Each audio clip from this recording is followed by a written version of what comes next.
My favorite baked good is probably a cinnamon roll because it's a bread-based dessert. It's not as sweet, and then you get the warmth of the cinnamon and you get the cream cheese icing on top of it, and all of those flavors kind of break through the sweetness of the cinnamon roll. So for me, it's like, if done well, it's a perfectly balanced dessert.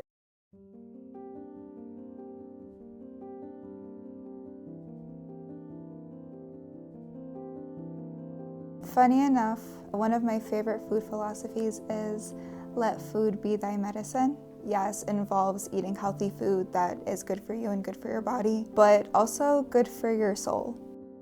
So I will typically wake up around 3 or 4 in the morning. My hair is tied back, thrown in some kind of a scarf or protective style. I'm typically declawed. I don't have any nails on. You know, looking at your pars, seeing how many items you need to make for the day. Once morning bake-off is done, you'll probably be just garnishing and prepping. A lot of things in bakeries are done in steps because you're using multiple elements. So for example, cinnamon rolls, right? You're gonna have to make the dough, you're gonna have to shape the dough, you're gonna have to make the cinnamon filling, the cream cheese icing. So a lot of the time you'll break it up into steps, and just depending on what somebody's skill set is, you'll start to allocate these different tasks to different people in the kitchen. It's all an art. In terms of science, cooking tends to be very intuitive. You're seeing these chemical reactions happen in real time, and you can start and stop them for the most part, and that's when people start to rely on their intuition, and that truly is artistic. With baking, the chemical reactions tend to be a little bit slower in the sense that you won't know exactly how your baked good is going to come out until after it comes out of the oven. I come from an Egyptian family, and I started realizing that the expectations that were put on me were a little different than the expectations that were put on my brother. You're expected to take on the same duties that Egyptian girls will take on back in Egypt. And in that case, the mother's goal is to turn you into a good wife. And I was like, absolutely not. I really started to fall in love with working in the kitchen when I started my health journey.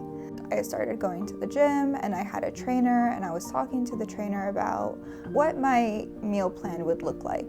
You know, I love my cultural cuisine, and I love the food that my mom makes. But if I really wanted to be serious about my health journey, that I would have to start cooking for myself. I realized that food had become a love language for me, and in that I started to cook for other people because I was cooking for people that I cared about and I wanted to nurture them. When I started culinary school, I actually went into savory cooking, and then I took my Bake Shop 1 class was a bread baking class, and I kind of fell in love with baking from that point on. The excitement that people got from them made me so happy. So I ended up getting a job at a bakery, and I continued learning through work. A lot of the methods that I learned in school were incredibly useful in the professional kitchen. Thinking on your feet was definitely something that I had to draw back on from my time learning at home.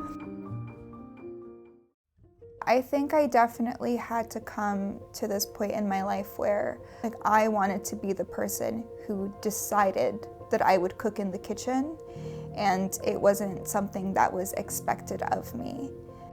My mom was happy that I started getting comfortable in the kitchen and actually wanted to pursue something that she thought I would never do. My friends are obviously happy about it because they get desserts for essentially every function that I'm invited to. It was definitely something I took for granted when I was younger, but I think coming to it on my own terms made me really appreciate it for what it is. We take for granted how much time actually goes into it. You know, you're not buying your jarred frosting, you know, like you're making your buttercream from scratch, you're making your cakes from scratch, and all of that takes time and takes energy and takes ingredients.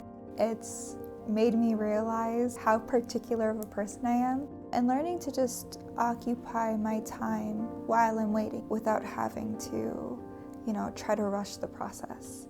And just overall applying it to the rest of my life. You have to have the drive to want to learn. I want to be able to ethically employ and to be able to pay people a living wage where everything is made from scratch. I'd love to have a space that opens itself up and lends itself to other artists. Big shout out to Katie from Sirenetta.